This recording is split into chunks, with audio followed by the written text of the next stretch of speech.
Good afternoon, sanibonani bafowethu. Ninjani niyaphila?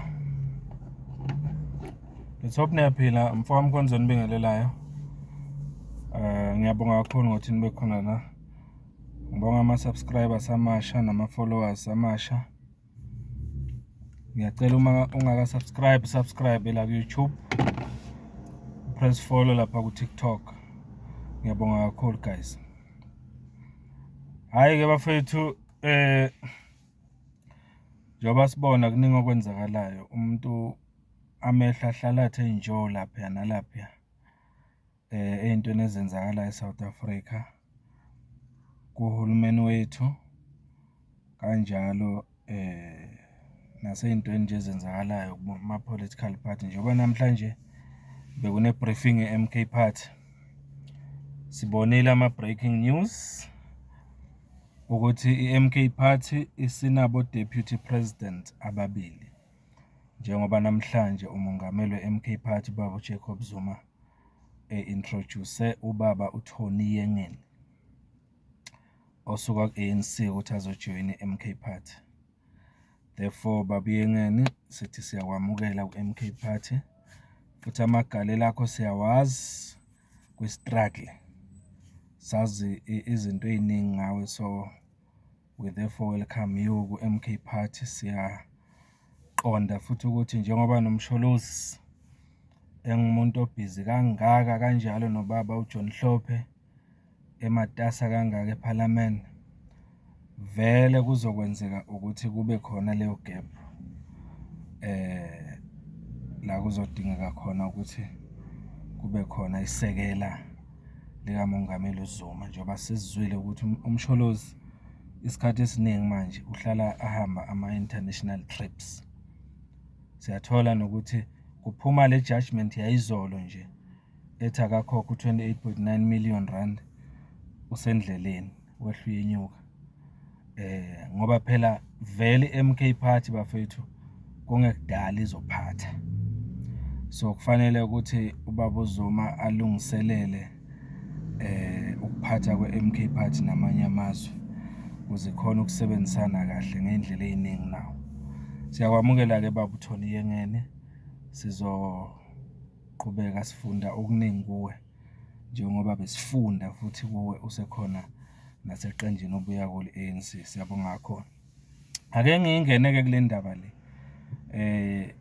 yama-supporters kababa uMsholozi athi wona afisa ukunikela. Into enhle leyo bafowethu, ngiyajabula nje mangibuka ama-reactions wenu la, kuhle kakhulu futhi I'm 100% sure ukuthi nobaba uZuma uzoku-appreciate ukusupportana. Kodwa-ke namhlanje ngicabanga ukuthi ukuvezile kwi-briefing yakhe ukuthi i-next step kuzoba yini kule case, uthi basazi ngikhathi ayohlangana nabameli bakhe basengakahlangani ngoba usanda kubuya phesheya, usayohlangana nabo-ke then-ke badecide ngendlela yaphambili. Le yeminikelo yinhle kakhulu bafowethu futhi-ke njengoba ngishilo izolo sizolinda ukuthi buthini ubuholi be-MK. Singatatazeli. Ngenze nephutha nje nami ngathi umsholozi unikwe 3 months ukuthi apay within 3 months kodwa engathi u-60 days oku-2 months lo. Isikhathi esifishane sona kodwa-ke kini hayi noma ngathiwa nini we know ukuthi angeke nize nihluleke ukusupport umsholozi. So singasho nje okwamanje ukuthi i-account enisithume yona ukuthi siyoyifuna sisengakayitholi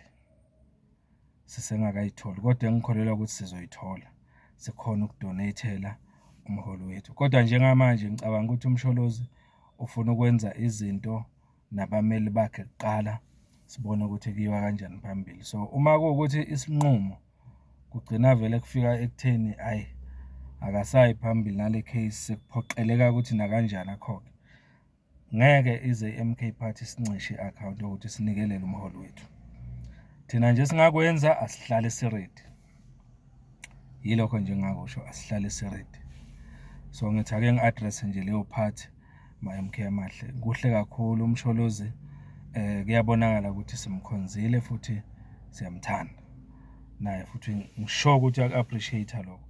Siney'zathu-ke saza lokho esizaziyo ukuthi simsaphothelani.